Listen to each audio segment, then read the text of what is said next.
Paz e graça, meu querido e amado irmão. Hoje nós queremos estudar contigo e com a sua família um assunto muito importante das Escrituras e que Cristo nos Evangelhos nos adverte para que nós não venhamos errar a porta por qual entramos, muito menos o caminho que percorremos. E quanto a isso, nós queremos ler contigo e com a sua família um texto que está no Evangelho de Lucas, no capítulo 13. Gostaria de ler contigo Lucas capítulo 13, dos versos 22 ao verso 30, que diz assim: Jesus percorria as cidades e os povoados, ensinando e caminhando para Jerusalém. E uma pessoa lhe perguntou: Senhor, são poucos os que se salvam? Ao que lhes respondeu: esforçai-vos por entrar pela porta estreita, porque eu vos digo que muitos tentarão entrar e não conseguirão. Quando o dono da casa houver se levantado e fechado a porta, e de fora começar a desabater a porta, dizendo: Senhor, abre-nos a porta, ele vos responderá: não sei de onde vós sois. Então começareis a dizer: comemos e bebemos na tua presença, e tu ensinaste nas nossas ruas. E ele vos responderá: não sei de onde vós sois, afastai-vos de mim, todos vós que praticais a iniquidade. Ali haverá choro e ranger de dentes, quando virdes Abraão, Isaque e Jacó, e todos os profetas no reino de Deus, e vós lançados fora. Muitos virão do Oriente, do Ocidente, do Norte e do Sul, e se sentarão à mesa no reino de Deus, pois há últimos que serão primeiros, e primeiros que serão últimos. Querido irmão, eu gostaria de abordar contigo este tema muito importante, onde Cristo, mais uma vez, no Evangelho, nos incita, nos orienta, nos aconselha a entrarmos por uma porta estreita. E eu gostaria de, a princípio, abordar por que ele tratou deste assunto no capítulo 13 de Lucas.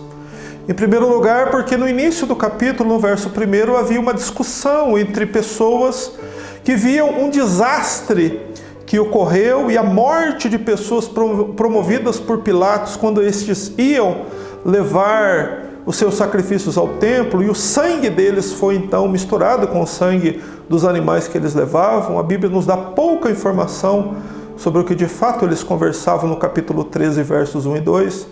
No entanto, Jesus diz a eles que o que aconteceu com eles pode acontecer com qualquer pessoa, se não se arrependerem dos seus pecados. Então Cristo, desde o início do capítulo 13, ele está abordando um tema muito importante e central na doutrina cristã, que é o tema do arrependimento e da conversão. E Jesus, ele traz este assunto, sendo que o texto diz que ele tinha uma agenda a cumprir. O verso 22 nos diz que Jesus percorria cidades e povoados, ensinando e caminhando para Jerusalém. Por que ele caminhava e ia para Jerusalém? Qual era o objetivo dele em Jerusalém? Desde menino, desde o nascimento, desde os 12 anos, quando ele foi apresentado ao templo, Jesus se apresentou e demonstrou um profundo senso de compromisso com os negócios de seu pai. Lucas 2,49, o mesmo livro que lemos, diz que quando indagado por que é que ele fazia o que fazia, ele diz: me convém tratar dos negócios de meu pai. E havia algo que Deus havia determinado a Cristo que ele fizesse. E Cristo deveria ir a Jerusalém para morrer na cruz. Ou seja, Cristo tinha uma agenda. E esta agenda não havia sido previamente agendada por ele mesmo, mas fora agendada pelo Deus Todo-Poderoso. O amor de Deus estava ali sendo demonstrado à humanidade. A agenda de Cristo foi a agenda de Deus ter deixado a sua glória, ter nascido como um de nós, como um homem, E desde o seu nascimento, o mundo já mostrou a crueldade. Ele foi deixado numa manjedoura. Aos 2 anos, já houve uma perseguição para tentar matá-lo. E durante toda a sua vida, o mundo mostrou a profunda hostilidade com relação a Cristo. Mas nada disso o dissuadiu, o desviou do propósito principal da sua vinda, que era ir a Jerusalém, morrer por pecadores como eu e como você.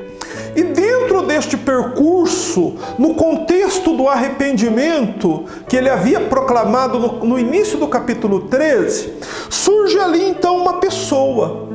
E esta pessoa lhe faz uma pergunta que certamente é uma pergunta muito importante, muito pertinente. O verso 23 diz que alguém lhe pergunta: Senhor, são poucos os salvos? Ou seja, quem irá ser salvo? E alguém lhe faz essa pergunta. Certamente esta pessoa que pergunta a Jesus acerca da salvação, ele está preocupado e com o coração compungido, porque ele fora advertido por Cristo que era necessário se arrepender. E ele estava também preocupado com o destino eterno da sua alma, como eu creio que aquele que me assiste também está. Esta preocupação em nós, o destino eterno da alma, a salvação da alma. Esse é o tema do assunto que Jesus aqui trata. E Jesus, quando fala desta salvação, Jesus não responde a esse homem, serão muitos ou serão poucos. Ou seja, a preocupação de Jesus não é quantitativa, embora Deus saiba quantos irão se salvar. Mas a preocupação de Jesus com a salvação, e aquilo que eu quero chamar a sua atenção hoje aqui para este assunto, é que as implicações da salvação têm mais a ver com o lado qualitativo da salvação. Lucas 13, 24, Jesus diz: esforcem-se por entrar pela porta estreita. Jesus disse algumas vezes ser Ele mesmo a porta. Em Mateus capítulo 7, versos 13 e 14, ele dá uma abrangência maior para este tema. Lá em Mateus 7, 13 e 14, se você quiser acompanhar comigo, deixando aberto Lucas capítulo 13, ele diz assim, palavras de Jesus: entrai pela porta estreita, porque larga a porta e espaçoso o caminho conduz à perdição. E muitos são os que entram por ela. E porque estreita é a porta e apertado o caminho que leva à vida, poucos há que a encontrem. Jesus fala de uma porta estreita e de um caminho apertado, e fala de uma porta larga e um caminho espaçoso. O que Cristo quer fazer aqui? Ele adverte aos cristãos que nós devemos entrar pela porta estreita. Este é o conselho de Deus. Esta é a vontade de Deus, é o propósito de Deus que o homem entre por este caminho. E embora Jesus dê as características desta porta, uma porta estreita, essa porta ele a coloca como o único caminho para o céu. A única forma de se desviar da ira de Deus. O único caminho e a única porta que existem, que conduzem o homem para a bem-aventurança eterna. É este caminho que Jesus aqui está apontando. E há, de fato, algo muito solene e importante de nós estudarmos, porque nós temos que atestar biblicamente a nossa fé, a nossa conversão, a nossa salvação. E se de fato nós entramos por esta porta estreita, o que evidencia na minha vida que eu fiz isso? E se de fato eu estou andando neste caminho estreito, como é este caminho? E de fato a minha caminhada nesta vida, nessa presente existência, realmente é condizente com aquilo que Cristo ensinou? É isso que nós vamos estudar aqui. O caminho apertado, ele conduz à vida, como Jesus disse. Ele tem destino certo. Ele traz consigo para os caminhantes deste caminho uma bendita recompensa. A bem-aventurança eterna, a glória eterna com Deus. Jesus chamou de vida eterna.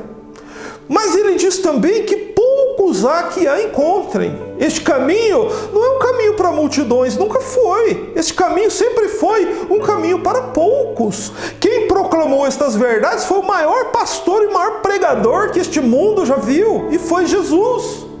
E havia de fato, quando milagres aconteciam, milhares que o seguiam. Mas quando as verdades e as exigências do Evangelho eram postas para os homens, estas mesmas pessoas que o seguiam diziam: não quero viver isso, esse caminho é difícil demais para mim. Em João capítulo 6, eles chegaram a dizer que a pregação de Jesus era demasiadamente dura e que eles não queriam seguir com ele. Jesus caminhou nesta terra com apenas 12 seguidores. Poucos há que a encontrem. Multidões o seguiram e multidões também o abandonaram. João 6,66, verso 66. Mas Jesus também fala de um outro caminho, um caminho largo. Esse caminho, ele é espaçoso. Neste caminho não há dificuldade de caminhar, não requer nenhum esforço, nenhuma renúncia e nenhuma agonia. Não há nada, nenhum sofrimento presente para andar neste caminho largo. Ele é fácil de andar, não requer nada. Basta existir e usufruir de tudo que o mundo produz para que o homem se sinta satisfeito e feliz. Mas como sabemos e como nosso Senhor nos informou, este caminho também tem destino. E o destino deste caminho também é certo. Ele também traz consigo uma recompensa. Ele traz consigo uma paga, um pagamento. E é o inferno. O caminho largo, ele produz esta consequência. E isso nós devemos atentar e olhar à luz das Escrituras. Por que Jesus usa a metáfora da porta? Por que ele usa esta imagem, esta ilustração para mostrar às pessoas duas verdades opostas, a salvação eterna e a perdição eterna? Em primeiro lugar, porque no Salmo 118, verso 19 a 22, lá é dito: esta é a porta do Senhor pela qual os justos entrarão. No Salmo 118 é um salmo messiânico. Este Messias que havia de vir, o enviado de Deus que Israel tanto aguardou, o Salmo diz que ele seria como uma porta que as pessoas entrarão nele. E então, quando Jesus proclamava às pessoas, dizer que ele era a porta, no contexto dos judeus de 2000 anos atrás, dentro da cultura e do conhecimento que eles tinham, o que é que eles entendiam quando Jesus dizia: eu sou a porta? Eles entendiam: este é o Messias, este é o enviado de Deus. E o que de fato realmente significa entrar por uma porta estreita? Jesus usou porta estreita como uma figura de linguagem em Lucas 13, 24 e em Mateus capítulo 7. Era muito comum no mundo antigo uma entrada de algum lugar e que esta entrada era difícil de ser achada. E, portanto, ela era deixada de ser percebidas por muitos. As pessoas muitas vezes passavam por aquela entrada e nem se apercebiam de que ali havia uma entrada. Jesus usa esta imagem e ele diz aos cristãos que o ouvem, aqueles que estão com o coração compungido, desejando piamente viver o Evangelho, desejando piamente caminhar com Cristo e viver para Cristo. Ele diz: esforcem-se por entrar por esta porta. Ele está deixando muito claro aqui de que realmente entrar por esta porta implica em algumas coisas. E eu quero tratar com vocês 5 pontos, bem objetivamente. O que realmente significa entrar pela porta estreita?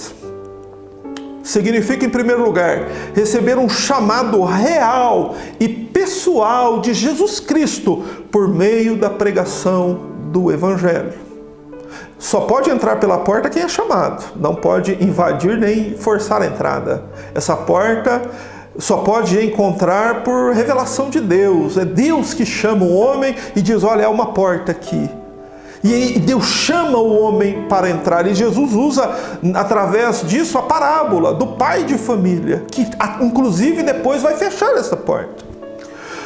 Entrar pela porta significa receber um chamado pessoal para viver em comunidade. Jesus disse que há um pai de família, que há uma família reunida ali depois desta porta. Esta vida em comunidade, ela faz parte, é parte essencial da vida cristã.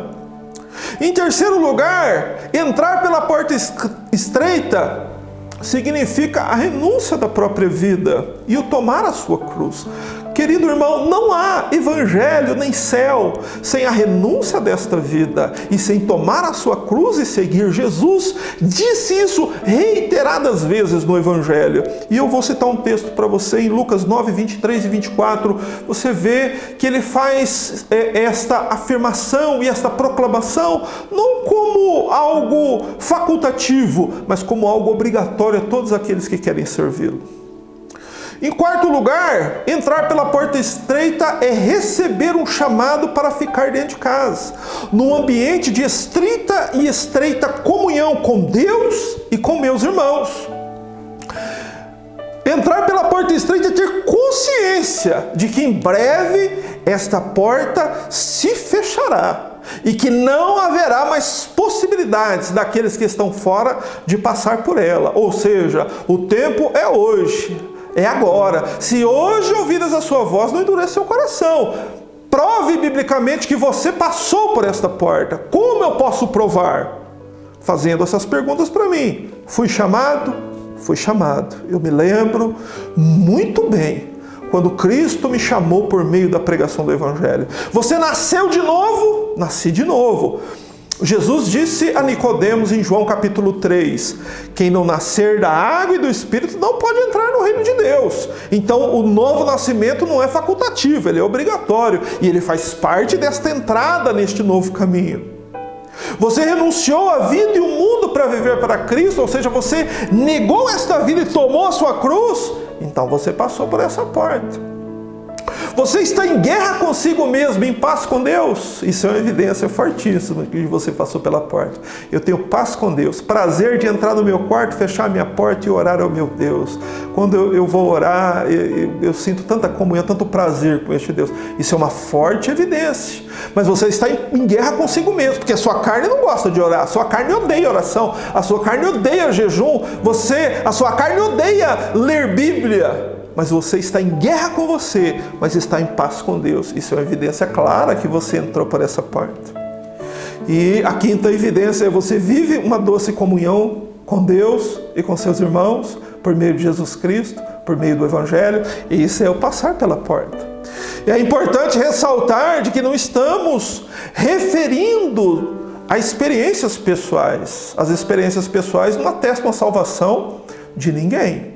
O que atesta, de fato, a salvação de alguém é você conferir biblicamente a sua salvação. E eu gostaria de fazer aqui algumas comparações. Todos nós fomos testemunhas do que aconteceu ali perto de Brasília, inclusive morei lá próximo por algum tempo, em que um homem que estava ali, que se autodenominava amigo de Deus, que havia muitos milagres lá, muitas pessoas proclamam que foram curadas, mas isso não quer dizer que Deus aprova o que foi feito ali. Nós vemos hoje muitas igrejas evangélicas, particularmente no neopentecostalismo, que afirma realmente que aquilo que está acontecendo lá vem de Deus e que atesta a veracidade do que está sendo pregado ali. De fato, não. Na verdade, os milagres acontecem, Deus opera realmente, mas eu só posso aferir que isso realmente veio de Deus quando eu posso conferir biblicamente que aquilo vem de Deus. Só pode entrar pela porta estreita quem foi legalmente, legitimamente autorizado pelo dono da casa. O dono da casa é Deus, é Ele que escolhe quem entra por essa porta. Não é uma escolha humana, é uma escolha divina. Efésios 1:3, as Escrituras dizem que Deus nos elegeu nele, em Jesus Cristo, antes da fundação do mundo. É Deus que nos escolhe, é Deus que nos separa, é Deus que mostra para nós onde está a porta e nos dá as condições de entrar por ela. Não é esforço humano, mas quando nós olhamos para a Escritura, nós podemos ver que nós podemos atestar a veracidade da nossa entrada pela porta verdadeira, que é estreita, e é a pessoa de Jesus Cristo. Não se pode pular o muro e nem forçar a entrada. Você precisa ser chamado. Você foi chamado, você se lembra desse chamado, você se lembra das repercussões desse chamado na sua vida, você foi mudado, seu coração foi mudado, o centro do seu ser deixou de ser o mundo e agora é o céu. Você foi chamado. Mas um aspecto importante que Jesus nos informa em Lucas 13, 24 e que não está em Mateus 7, é que para entrar por esta porta nós precisamos nos esforçar. Após ser chamado sobrenaturalmente e soberanamente pelo Todo-Poderoso Deus, o que devo eu fazer? Claro que nós não estamos ensinando a salvação pelas obras, porque ninguém será salvo por suas obras. A salvação é um ato da graça de Deus.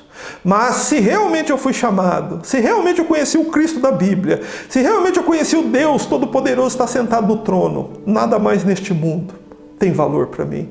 Eu vou abandonar tudo e vou correr para estar e entrar por esta porta. Cristo disse: esforce. Essa palavra significa no original agonize-se. É a palavra grega agonizomai. Uma melhor tradução do que Jesus disse seria agonize-se por entrar pela porta estreita. E aqui eu gostaria de que você refletisse comigo, meu irmão. Hoje é apresentada uma salvação fácil, uma graça barata. Basta você fazer parte desta ou daquela igreja, contribuir lá, ter alguma função lá, ou cantar lá, ou frequentar, ou ter uma certa frequência nos cultos, que as pessoas dizem que você está salvo. Só que esse é um grande engano, é um grande engano. O que o homem precisa entender é o que significa esta palavra agonizomai. Qual é o fundamento? Porque Jesus disse: esforça-se por entrar pela porta. Evidentemente que não é fácil. Mas para aqueles que realmente conheceram a Cristo, nenhuma exigência é alta demais. Isso tem que ficar claro. Se Cristo realmente é tudo na sua vida, nenhuma exigência bíblica é alta demais para você. Para o jovem rico, Jesus fez algumas exigências a ele, mas ele retirou-se triste, porque ele considerou que Cristo não valia o desprendimento dos bens materiais. Só que para aquele que realmente conhece a Cristo, nenhuma exigência é muito alta. O que nós podemos entender, como se traduz essa palavra? No grego para o português, nós podemos traduzi-la de 4 formas. Primeiro, agonizomai, ou agonizar pela salvação, tem o significado de entrar numa competição, ou seja, transmite-se aquela agonia e que o maratonista ele sente ao percorrer 42 quilômetros de uma maratona. É fácil correr uma maratona? Não é. Em Hebreus capítulo 12, verso 1, o escritor de Hebreus nos diz que a salvação é de fato uma corrida que nos foi proposta. Não foi uma corrida que nós escolhemos, foi Deus que escolheu.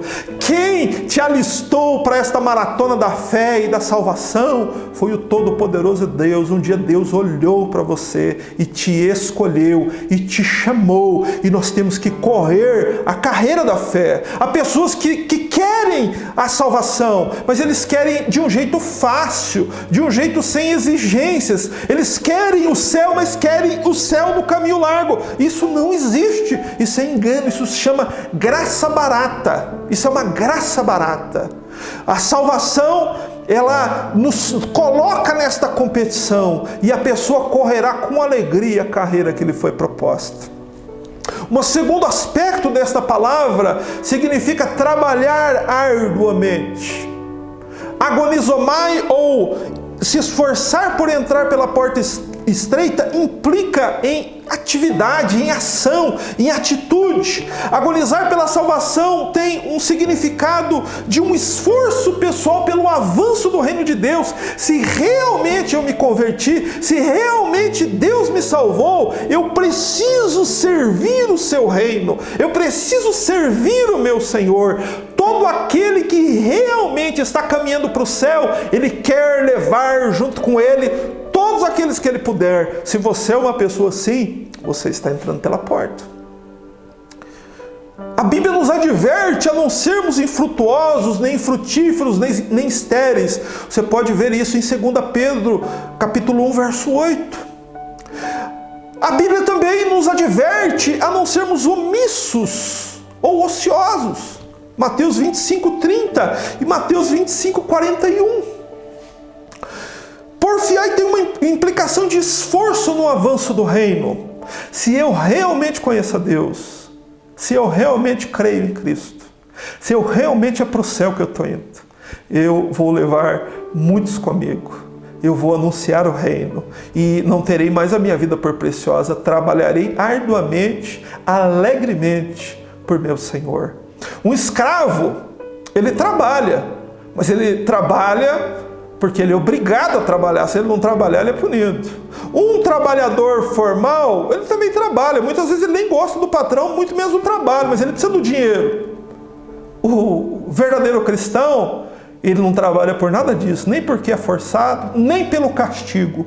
Ele trabalha porque ele ama o seu Senhor, ele ama Deus, ele ama Cristo. Ele olha para aquela cruz e vê que todo aquele castigo estava destinado sobre ele. Como não servir a este Senhor? Esse é um dos aspectos importantes e que provam que você entrou pela porta estreita. Um terceiro aspecto que esta palavra nos ensina é que agonizomai significa lutar contra as forças contrárias. Haverão forças que se oporão a você. A sua carne é uma delas. O diabo é uma delas. O mundanismo é outra. O materialismo é outra. O pecado é outra força que se oporá.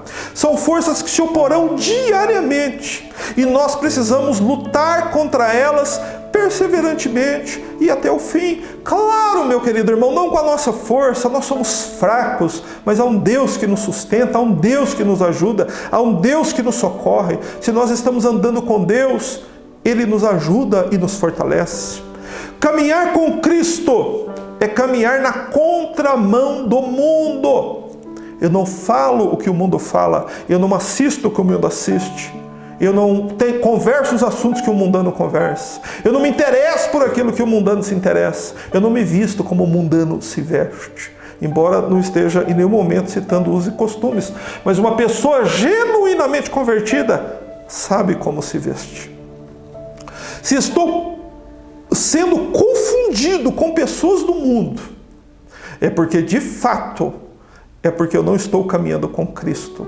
Se eu preciso dizer para as pessoas que eu sou crente, e sem que as pessoas percebam isso claramente, algo está muito errado com a minha conversão. Leve isso em consideração, porque caminhar com Cristo implica em lutar contra forças contrárias, ir na contramão do mundo, é contra a cultura, é contracultural. O cristão genuíno, ele vai na contramão do mundo. Se você não está encontrando oposição na sua caminhada constantemente, pode ser que talvez é porque você esteja seguindo o fluxo do mundo, porque o verdadeiro cristão vai encontrar oposição diariamente. Falando disso, eu me lembro de John Wesley, um pregador na época dos avivamentos, e este pregador, em certo momento, ele se ajoelha num campo e ele ora assim: ó Deus, há 3 dias que ninguém me lança uma pedra, porque tenho pregado a tua verdade. Há 3 dias não enfrento oposição pelo evangelho que tenho pregado. Será que eu mudei a minha mensagem? Será que eu estou igual ao mundo? E quando ele terminou de orar, conta a história que uma pedra passou pertinho da sua cabeça e ele levantou daquela oração, adorou a Deus e continuou o seu caminho. Essa é a caminhada de um verdadeiro cristão, ela é assim. O quarto aspecto sobre esta palavra, esforça-se por entrar pela porta estreita, tem uma característica importante, significa lutar contra um adversário. Nós sabemos que nós temos um inimigo, e o nosso inimigo ele é espírito. Só que nós chegamos a um momento de tamanha infantilidade na igreja cristã contemporânea, que muitas pessoas dizem que nem o nome dele não pode ser mencionado, embora a Bíblia o chame de vários nomes: serpente, diabo, Satanás, inimigo, príncipe das trevas, antiga serpente, dragão. E em todos os nomes dele estão evidenciados ardis que o diabo usa para tentar dissuadir os crentes da sua jornada. Entrar pela porta estreita, você pode ter certeza, o diabo vai tentar impedir você. Ele vai tentar impedir. Se nós não sabemos como ele age, facilmente somos enganados. Esse é o problema. E nós precisamos usar um exemplo bíblico para entender o que isto quer dizer. Em Mateus capítulo 16, dos versos 21 a 24, você confira na sua Bíblia, Jesus, falando com seus discípulos, ele manifestou o firme propósito de ir a Jerusalém, como foi o início deste sermão que eu estou pregando para você. Ir a Jerusalém significa cruz, morte. Jesus ia à cruz. E Jesus estava dizendo isso mais uma vez aos discípulos em Mateus capítulo 16. E que ele iria a Jerusalém padecer muitas coisas dos anciãos sacerdotes, seria morto e ressuscitaria ao terceiro dia. Mas ali Pedro explode em reprovação. Pedro diz a Jesus assim, toma Jesus à parte e diz: Senhor, tem compaixão de ti, de modo nenhum te acontecerá isso. Ele, porém, voltando, disse a Pedro: para trás de mim, Satanás. Veja só que exemplo interessante de nós observarmos aqui. O que estava acontecendo em Mateus 16? Jesus estava manifestando o firme propósito de ir à cruz. E toda a oposição do diabo foi de impedi-lo. Muitas vezes o diabo tentou impedi-lo de ir à cruz. Muitas vezes. Mas nós precisamos olhar neste texto de Mateus 16, que o diabo aqui, ele é muito ardiloso. Ele é um ser inteligente. E ele usa algo muito sutil para tentar impedir Jesus. Ou seja, ele usa alguém. As ciladas do diabo muitas vezes vêm de onde nós menos esperamos. Você pode se perguntar aí, por que Pedro? Por que o diabo usou Pedro? Por que ele usou Pedro para dizer essas coisas a Jesus, para tentar impedir Jesus de ir à cruz? Por que ele não usou Judas, por exemplo? Ou por que ele não usou um fariseu? Ou um demônio? Ou qualquer outro instrumento? Por que Pedro? Isso é importante saber. Pedro era o fiel amigo de Jesus, companheiro de oração. Você já se perguntou por que é tão difícil levar as pessoas à oração? Você na sua igreja tem reuniões de oração? Você já viu quantas pessoas vão? As pessoas gostam de culto. No entanto, reunião de oração é para poucos mesmo. Jesus tinha milhares que o seguia.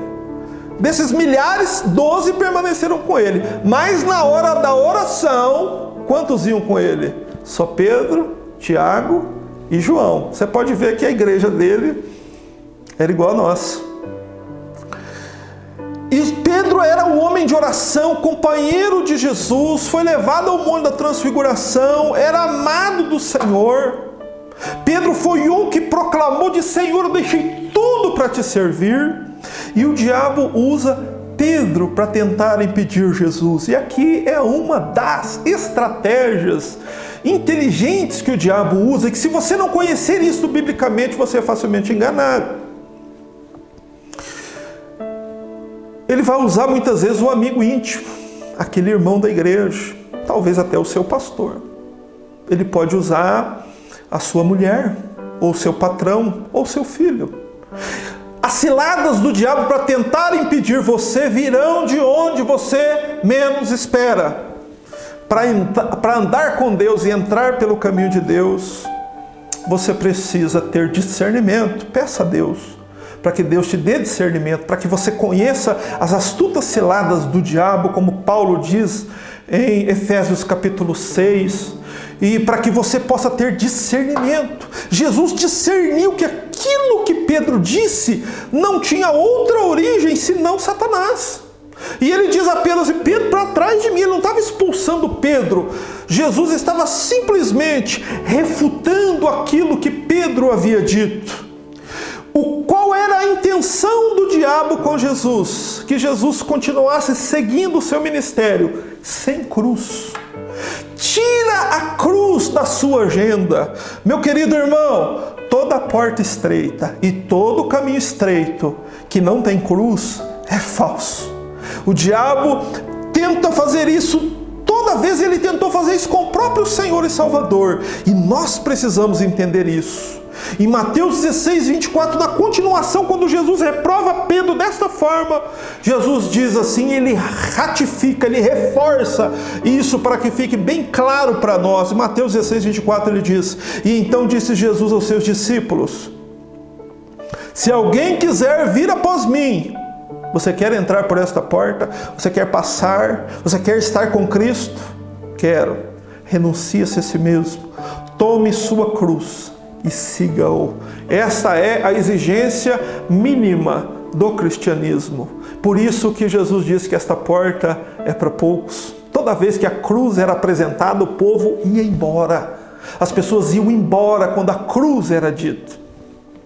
Agonizar pela salvação implica numa vida crucificada, da renúncia desta vida e consequente morte para o pecado e para o mundo. Viver em qualquer igreja sem renunciar nada, ainda que todos se considerem salvos, ainda que algum profeta diga para você que você está salvo, isso é um grande engano, chega a beirar um engano diabólico. Se a sua salvação não pode ser atestada pela Bíblia, ninguém pode dizer que você está salvo. Cuidado para não entrar pela porta errada e a solene advertência de Cristo em Lucas 13, 24. Esforce-se por entrar pela porta estreita. O conselho do Senhor para aqueles que realmente querem segui-lo, para aqueles que foram chamados: entrem pela porta estreita, não errem esta porta. Não existe outra porta que conduza o homem ao céu, não existe. Todas as portas fáceis, toda esta salvação fácil que é apresentada hoje é um grande engano. Não é fácil de entrar pela porta, esforce-se por entrar por ela. E também não é fácil de caminhar por ela, porque depois dela vem ainda um caminho apertado. Depois de entrar por esta porta, você não ganha um pijama e uma cama para tirar um cochilo. Você ganha uma armadura e um campo de batalha para lutar contra o pecado e as astutas ciladas do diabo. É isso que Paulo ensina em Efésios capítulo 6. A porta é estreita por causa das exigências que Cristo faz para aqueles que querem segui-los. Você acha essa porta fácil? Negue-se a si mesmo, tome a sua cruz e entre. Essa é a exigência. Se porventura você nunca renunciou à presente vida, você tenta levar uma vida dupla, nunca pegou a sua cruz, continua vivendo uma vida de pecados ainda neste mundo, você nunca entrou pela porta, você nunca abandonou o caminho largo, nunca deixou de caminhar para o inferno. Ainda que você possa ter 20, 30 anos de vida denominacional, isso não quer dizer nada. As pessoas que dizem ter sido salvas, mas andam num caminho largo, isso é uma mentira diabólica. O diabo é aquele que engana. Assim como ele fez com Cristo e quis tirar a cruz da caminhada de Cristo, é isso que ele quer fazer comigo e com você. No entanto, é justamente para isso que estas advertências bíblicas existem. As evidências de que realmente passamos pela porta estreita e que caminhamos no caminho estreito é a minha consciência, a minha convicção de que não é fácil entrar pela porta, nem entrar por este caminho e caminhar com ele até o fim. No capítulo 13, verso 25, nosso Senhor também nos adverte de algo muito importante e solene. Ele diz assim: quando o dono da casa se tiver levantado e fechado a porta, e vocês do lado de fora começarem a bater, dizendo: Senhor, abre a porta para nós, ele responderá: não sei de onde vocês são. Cristo é a porta, todos nós sabemos disso, ele mesmo diz isso. Bíblia explica a Bíblia. Ele diz: eu sou a porta. O pai de família é a figura de Deus Pai. Deus um dia fechará a porta da graça. A única porta, porém estreita, se fechará eternamente. E não haverá mais possibilidade de ninguém entrar por esta porta. É esta imagem, é esta advertência que Jesus está nos dando aqui. Mas tanto eu quanto você certamente, ou talvez alguém que ouve esta pregação possa dizer: Deus jamais fará isso. Deus é amor. Deus jamais condenará milhões e milhões ao inferno. Deus jamais fará isso. Na verdade, meu querido irmão, Deus já fez isso uma vez, como um solene aviso a todos nós de que Deus fará novamente. Se você se recordar na sua Bíblia, houveram os dias de Noé. Quando a arca estava pronta, havia uma família dentro da arca. Você se lembra? É a mesma imagem que Jesus está transmitindo aqui, de um pai de família e uma porta. A família de Noé entrou na arca, passou pela porta. Foi fácil para Noé, querido irmão. 120 anos construindo uma arca. Noé pregou por 120 anos sem ninguém querer ouvir. E eu sei que existe muita gente que prega um evangelho barato e fácil, e que poucos vão querer ouvir as verdades que estão sendo ditas aqui. Mas Noé fez a mesma coisa, não foi fácil para Noé. Quando Noé e sua família estavam seguros na arca, quando Noé por 120 anos perseverou e entrou por esta porta, o que aconteceu? Deus fecha a porta. O próprio Deus fecha, e quando Ele fecha não é possível mais abrir. Toda a raça humana que estava fora pereceu pelas águas do dilúvio. Gostaria que você só refletisse num ponto. Quantas crianças existiam no mundo nos dias de Noé? Onde elas estavam? Onde Deus as guardou? Em lugar nenhum. Elas pereceram juntamente com seus pais, nos seus pecados. Você precisa entender algumas verdades sobre Deus que talvez você não conheça. Que o Deus da Bíblia é um Deus de amor, e Ele demonstrou seu amor na cruz. Mas para aqueles que rejeitam, que dão as costas para a cruz, nada melhor esperará estas pessoas do que aquilo que aconteceu nos dias de Noé. Milhões e milhões de homens, mulheres, crianças e idosos pereceram pelas águas do dilúvio. E este é um solene aviso para nós. Assim como Deus fechou a porta da arca e as pessoas não deram crédito que isso iria acontecer, muitos hoje façam a mesma coisa.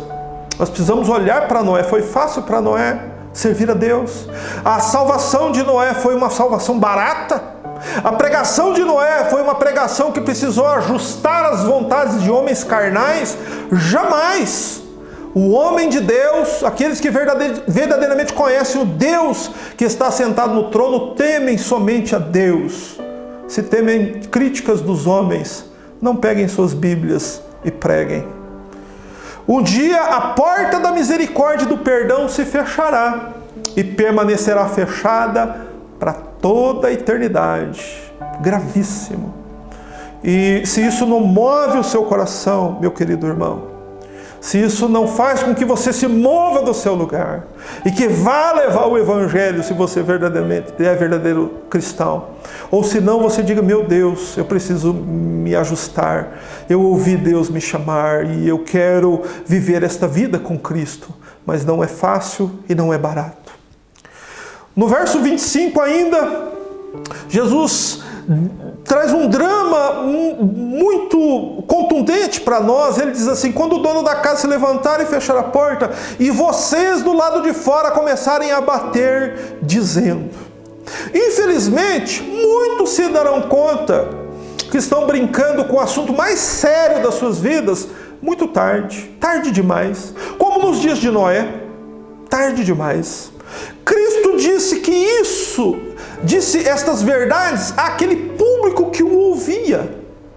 E Jesus diz assim: vocês estarão do lado de fora. Querido irmão, se havia um risco para aqueles que estavam ouvindo o bendito Senhor pregar, aquele da qual foi dado o testemunho que nunca ninguém pregou como ele, se havia um risco daquelas pessoas ficarem quanto mais para nós, de ouvir pregação de homens tão pecadores como nós. Se havia um risco para aqueles homens que estavam ali ouvindo Jesus pregar, quanto mais para mim e para você, se não atentarmos para aquilo que ele disse.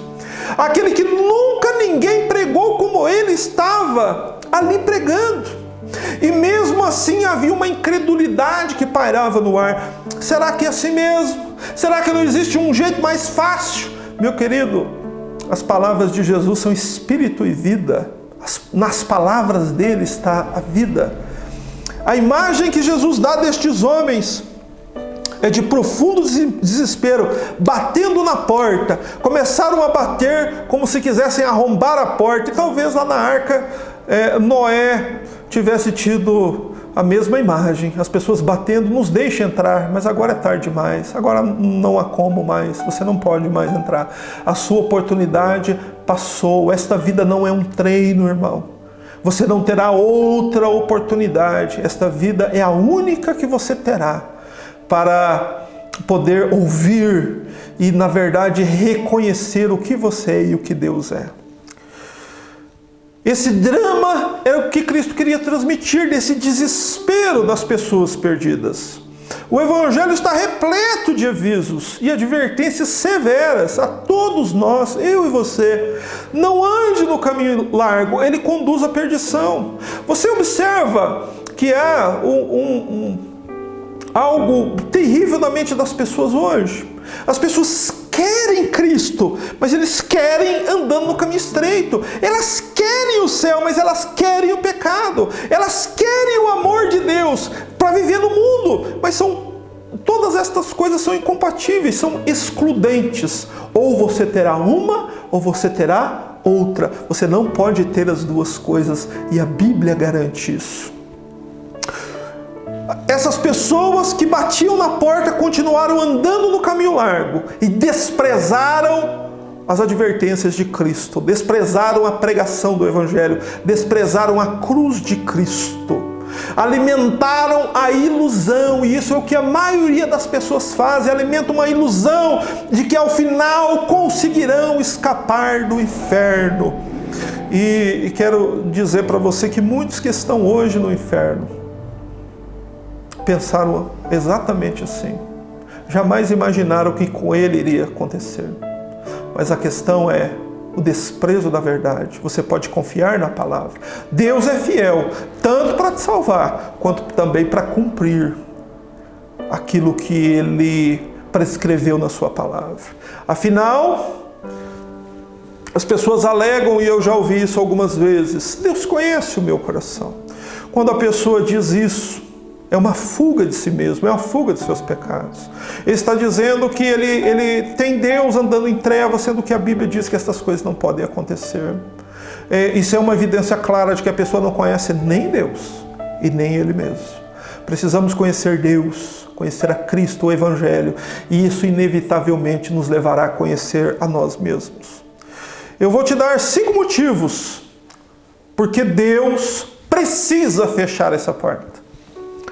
Primeiro, para mostrar que Ele é santo e que Ele faz distinção entre o que é santo e o que é profano, que Ele odeia o pecado. Ele faz distinção entre o justo e o ímpio. Ele faz essa distinção. Ainda que hoje as pessoas não querem fazê-lo. Deus faz, a Bíblia distingue o salvo do perdido e o santo do profano. Há uma diferença gritante entre o que serve a Deus e o que não serve, ainda que se diga cristão. Deus precisa fechar a porta para mostrar que Ele ama os que andam na retidão e abomina os ímpios e os incrédulos. Para mostrar que Ele é justo e que punirá com justiça perfeita aqueles que rejeitaram a Cristo, aqueles que deram as costas para Deus e voltaram-se para o mundo. Porque você só pode fazer uma coisa nesta vida: ou você dará as costas para o mundo e para o pecado e se voltará a Deus, ou você dará as costas para Deus e se voltará ao mundo e ao pecado. E assim as consequências virão. Os perdidos naquele dia, como Jesus disse, ficarão perplexos. Jesus disse ainda no verso 25, e vocês do lado de fora começaram a bater, dizendo: Senhor, abre a porta para nós. E ele responderá: não sei de onde vós sois. Veja este relato. Vocês que estão do lado de fora começaram a bater: Senhor, abre a porta para nós. Ele responderá: não sei de onde vós sois. Eles estavam do lado de fora. A porta estava ali, mas aquelas pessoas estavam do lado de fora. A porta da graça e da salvação há muito estava aberta para eles. Foram chamados para entrar, mas acharam que as renúncias eram muitas e não conseguiram renunciar os pecados tão amados. E por isso ficaram de fora. E então eles começam a bater na porta. Nos evangelhos, esse termo bater tem uma conotação de insistência. Eles procuraram insistir com Deus. E mesmo advertidos de que a porta se fecharia, insistiram em ficar mais um pouco nos seus pecados. E esta é a maior loucura que você pode cometer. Se Deus hoje, por meio desta pregação, está chamando você, não fique do lado de fora. Entre. O amanhã não está debaixo do nosso domínio. Estes homens que Jesus descreve no verso 25, em vez de aproveitar a oferta da graça em tempo aceitável e entrar pela porta, arriscaram suas almas em buscar uma salvação fácil, que só existe no coração dos tolos. Me perdoe se ofendi alguém, mas a salvação fácil só existe no coração de tolos ou de falsos pastores que só têm o interesse atrair membros para a sua igreja para poder arrecadar mais dinheiro. Se as pessoas estão te pregando uma salvação fácil, fuja daí. O tempo de orar, meu irmão, e de se arrepender é hoje, é agora. O tempo de insistir é hoje. O tempo de se esforçar por entrar por essa porta é hoje. O tempo de agonizar é hoje. Não deixe para construir uma relação firme com Cristo amanhã, para que não aconteça que você depois ouça Cristo dizer: eu não te conheço. Construa um relacionamento com Cristo. Ore, busque a Deus, conheça a palavra, clame ao Senhor e Ele te ouvirá certamente. Porque se o teu coração está sendo incomodado pelas verdades que você tem ouvido aqui, certamente Deus tem um lugar para você no céu. O amanhã não está sob o nosso controle. Isso é importantíssimo, tem que estar sempre diante de nós. Estamos caminhando na eternidade. Viva, irmão, à luz da eternidade, entendendo que esta vida acabará. De que nós não estamos sob o controle do nosso tempo. De que nós projetamos o futuro, mas não sabemos se iremos viver até amanhã. Estamos no meio de uma pandemia. Quantos e quantos partiram desta vida aos milhares, sem esperar que seria este o momento que eles iriam partir? Não sabemos como partiremos, não sabemos quando partiremos, mas sabemos que partiremos desta vida. E precisamos saber que esta partida desta vida não está sob o nosso controle. E nós partiremos sobre condições e tempo desconhecidos de nós. Eles começaram a dizer assim: Senhor, abra a porta para nós. O que é que eles pensavam? Jamais imaginavam que os avisos eram reais. Ou seja, na concepção dessas pessoas, Deus era um mentiroso. Deus ameaça, mas não faz. Muito parecido com Deus pregado nessa geração de evangélicos. Um Deus inócuo, um Deus inofensivo. E esse não é o Deus da Bíblia, irmão. Não se engane. Nos dias de Noé, as pessoas pensaram a mesma coisa. Esse é o grande engano do pecado. Achar que Deus não vai cumprir o que Ele disse na sua palavra, porque Ele cumprirá. Eles estavam confiantes que seriam salvos, mas foram enganados por si mesmos, enganados pelo pecado, enganados pelo diabo, ou por uma falsa religião, ou por uma falsa sensação de segurança. Talvez tivessem encontrado algum outro pregador além de Cristo, que pregou que daria para ser salvo sem muito esforço, sem muitas renúncias. Nem precisava se distanciar muito do mundo para ser salvo. Foi a proposta que Faraó fez aos hebreus na saída do Egito. Não vão muito longe do Egito, não, fiquem por aqui por perto. As pessoas realmente acreditam nessas loucuras, ainda que a Bíblia diga o contrário. E o dono da casa responde para eles: não sei de onde vocês são. Eles alimentaram a ilusão que Deus os conhecia. Muita gente, a maioria das pessoas, querido, acha que Deus os conhece, que tem um relacionamento com Deus. Falam sobre Deus, pedem bênçãos para o pai e para a mãe. No entanto, não conhecem o Deus da Bíblia. Não conhecem a palavra, não obedecem a Deus. Não conhecem a seriedade, a grandeza deste Deus e que Ele é poderoso para cumprir toda a sua palavra. Os versos 26 a 28, meu querido irmão, abordam algo espantoso e importante. Aqueles que nunca se agonizaram por causa dos seus pecados, aqueles que nunca choraram por causa dos seus pecados, sentirão agonia, vergonha e choro ali naquele dia. O pecado traz junto de si, como recompensa por praticá-lo, vergonha, agonia, choro, miséria e morte. Veja só o quadro que Jesus descreve na parábola. Leia comigo, verso 26. Então vocês dirão: comíamos e bebíamos. Além disso, o Senhor ensinava nas nossas ruas. Mas Ele dirá a vocês: não sei de onde vocês são. Afastem-se de mim, vocês todos que praticam mal. Ali haverá choro e ranger de dentes. Estes que um dia comeram na mesa do Senhor serão os mais angustiosos de todos os perdidos. Eles disseram aqui: nós comemos e bebemos na tua presença. E em momento algum, querido, Jesus disse que eles não comeram e beberam na mesa de Deus. Eles comeram e beberam da mesa de Deus. Eles foram em cultos. Eles participaram de eventos. Eles ouviram a palavra.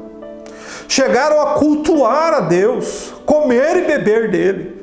Foram ensinados por Ele. Senhor, ensinaste nas nossas ruas. Olha só, mas não foram conhecidos dele. Essa mentalidade é muito atual nos cristãos de hoje. A cristandade de hoje praticamente se encaixa aqui. O que estes homens acharam que era suficiente? Eles acreditavam que a participação em cultos e eventos era o bastante. Nós comemos e bebemos e aprendemos um pouco. O Senhor mesmo nos ensinou. Mas o que Cristo está nos advertindo aqui, que isto não é suficiente, irmão. Se você não entrar pela porta estreita e não andar pelo caminho estreito, os cultos que você participa não podem te salvar. Embora os cultos sejam parte importantíssima da vida do verdadeiro cristão. Daquele que ama a Deus, ele ama cultuar a Deus. Não existe também uma vida cristã sem culto, mas o culto não é tudo. O culto é uma parte deste todo e não o todo. Mas hoje as pessoas realmente acreditam. O que é ser um cristão hoje na mente das pessoas? Participar de alguma igreja evangélica, ter uma certa frequência nos cultos, contribuir ali, ter alguma atividade na igreja, e as pessoas julgam que isso é fundamental. E Cristo está dizendo aqui que não, que isto não é suficiente. Culto é importante, mas não é tudo. As pessoas saem por aí procurando uma igreja legal, você já viu isso? Um culto legal, um culto que os cative. E não falta gente com mentalidade carnal para fazer o culto mais atrativo. A Bíblia não é mais suficiente. Cristo não é mais suficiente. Precisa-se de artifícios humanos. As igrejas são falsas. Talvez um belo lugar, um lugar bonito, as pessoas gostam disso. Você quer uma igreja que prospere? Coloque num lugar bonito. Contrate bons cantores, bons pregadores. No entanto, isso só atrai as pessoas carnais. As pessoas irão ali, mas isso não transformará ninguém. E ao invés de bênção, se tornará uma grande maldição na sua vida. Quando a pessoa sai procurando a igreja, ela sai procurando algo do jeito que ela quer. É do jeito que ela quer mesmo. É um lugar que ela não precisa fazer muito esforço, nem abandonar muita coisa. É um lugar onde ela fica em paz. A pessoa diz assim: esse lugar é bom, eu gostei deste culto. Quando a pessoa diz isso, o que na verdade ela quer é um lugar onde ela fique em paz com seus próprios pecados. Mas isso trará repentina perdição. A igreja verdadeira, ela é a que expõe abertamente os pecados, para que todos sintam vergonha e abandonem suas práticas e entrem pela porta estreita. A missão premente, principal do Espírito Santo, como prescrito pelo próprio João, ele virá para convencer o mundo do pecado, da justiça e do juízo.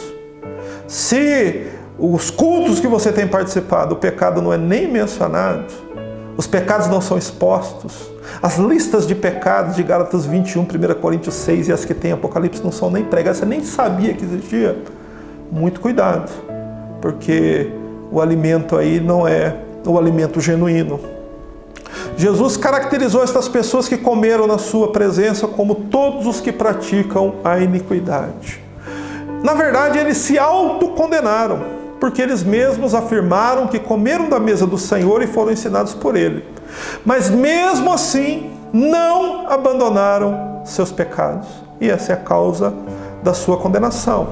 O pecado é abominável aos olhos de Deus, e ninguém que não abandona seus pecados terá lugar no reino de Deus. O apóstolo Paulo disse isso com muita clareza em Gálatas capítulo 5, verso 21.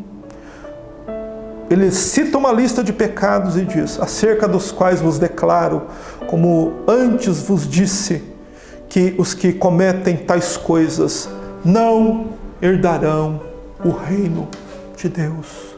Não importa o que você faça, se você contribui ou não, se você é assíduo dos cultos ou não, se você pratica pecados que a Bíblia condena, você não vai entrar no céu.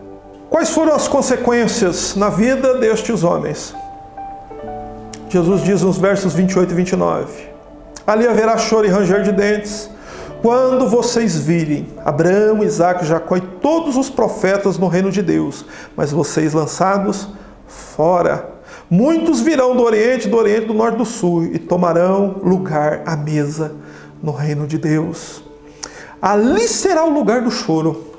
Nunca quiseram chorar aqui por seus pecados. No Sermão do Monte, nosso Senhor disse: bem-aventurados os que choram. É melhor você chorar seus pecados agora. Se você não chorar agora, você vai chorá-los depois. Só que por toda a eternidade. Chorar os pecados agora é passageiro, essa vida termina. Haverá uma bem-aventurança eterna. O pecado é felicidade agora e choro pela eternidade. Avalie bem isso. Ali naquele dia será o choro do pecado.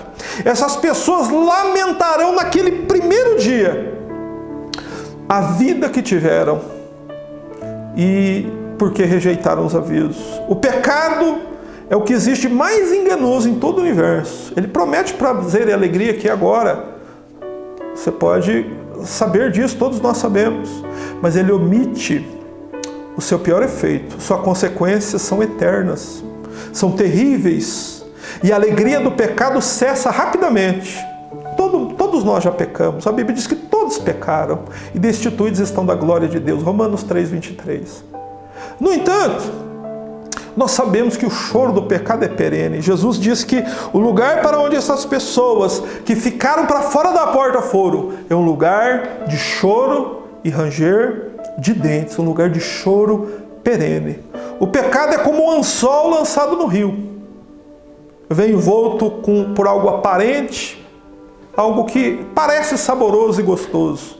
Prazeroso, a palavra mais adequada. Mas, infelizmente, está ali o anzol da morte, da dor e do sofrimento eterno.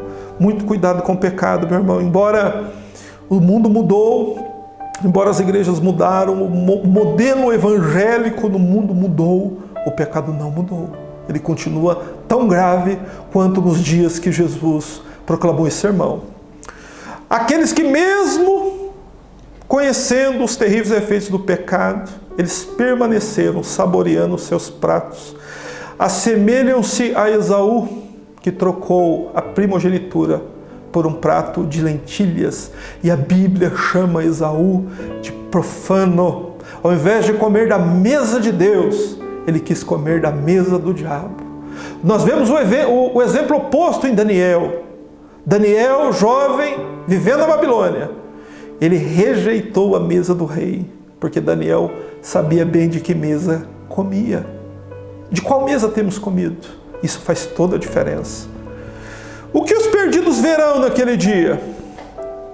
Versos 28 e 29. Ali haverá choro e ranger de dentes, quando virdes Abraão, Isaque, Jacó e todos os profetas no reino de Deus, mas vós lançados fora. Os perdidos verão a mesa, verão os convidados.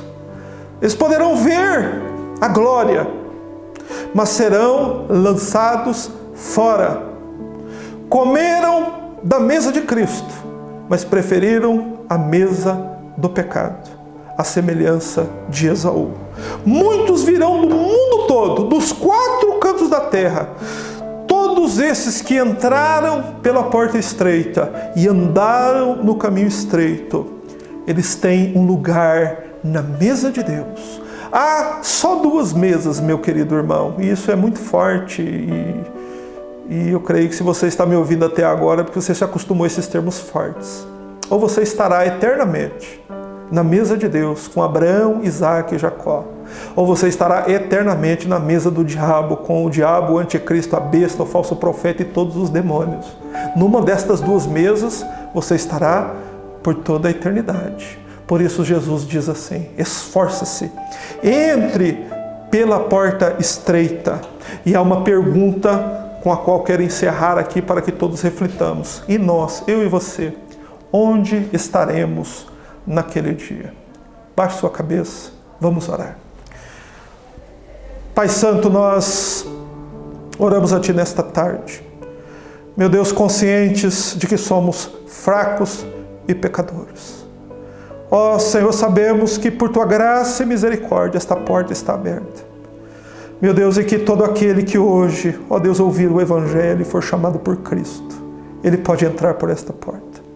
Ó Deus, que os avisos solenes, ó Deus, descritos por Jesus neste bendito sermão, fiquem gravados nos nossos corações. E que possamos, ó Deus, estar conscientes, cônscios, ó Deus, do nosso estado e da nossa condição. Que possamos, ó Deus, diariamente, constantemente, averiguar na Tua palavra a veracidade, ó Deus, da nossa intimidade com o Senhor. Se de fato estamos realmente, ó Deus, entramos por esta porta e andamos por este caminho. Nos ajuda, Senhor. Sabemos, ó Deus, que não é fácil. Ó Deus, que sabemos que muitas adversidades virão, muitas oposições. Mas, ó Senhor, se Tu estiveres conosco, será um bendito e glorioso caminho. Ó Senhor, ajuda-nos, ajuda a todos nós. Ó Deus, e grava estas palavras nos nossos corações, para que naquele dia, ó Deus, possamos, por Tua misericórdia e graça, Senhor, tomarmos os nossos lugares na Tua mesa, na Tua bendita mesa, e estar ali contigo por toda a eternidade. Nós Te exaltamos por tão benditas verdades, em nome do Senhor Jesus. Amém.